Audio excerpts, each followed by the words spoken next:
time, there was a little girl named Red Riding Hood. One day, she decided to go visit her grandma, who lived alone.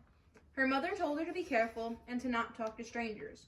Red Riding Hood told her she wouldn't and set out to her grandma's house.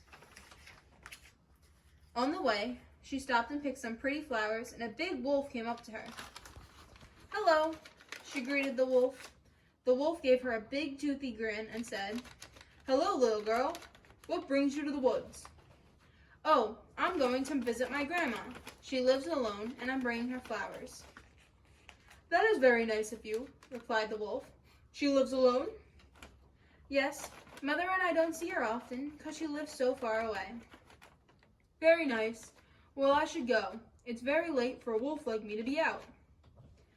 With that, the wolf and the little girl parted ways. What Red Riding Hood didn't know was that the wolf used a quicker path to get to Grandma's house before her. The wolf knocked on Grandma's door, and when she answered, he gobbled her up. He quickly dressed in Grandma's clothes and waited for little Red Riding Hood to show up. When she did, she knocked on the door, and the wolf, with his best impression of Grandma, answered, "Come in, dearie."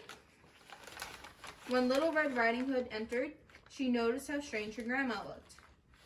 "Why, Grandma, what big ears you have," she remarked. "The better to hear you with, my dear," the wolf replied. "What big eyes you have. The better to see you with, my dear." "What big hands you have. The better to hold you with, my dear," the wolf smiled. "Oh, Grandma, what big teeth you have," cried little Red Riding Hood. "The better to eat you up with." Just then, the wolf pounced at the girl, prepared to eat her up too. But little Red Riding Hood was quick and ran away from the wolf. The huntsman, hearing the commotion, came running to the little girl's aid. "What's wrong, little girl?"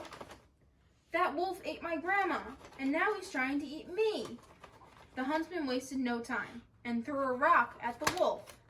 The rock hit the wolf in the stomach, and he spit up Grandma.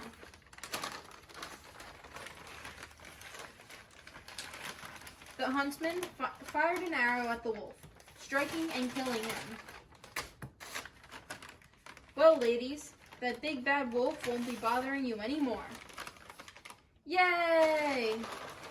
With that, Red Riding Hood, Grandma, and the huntsman all rejoiced and lived happily ever after.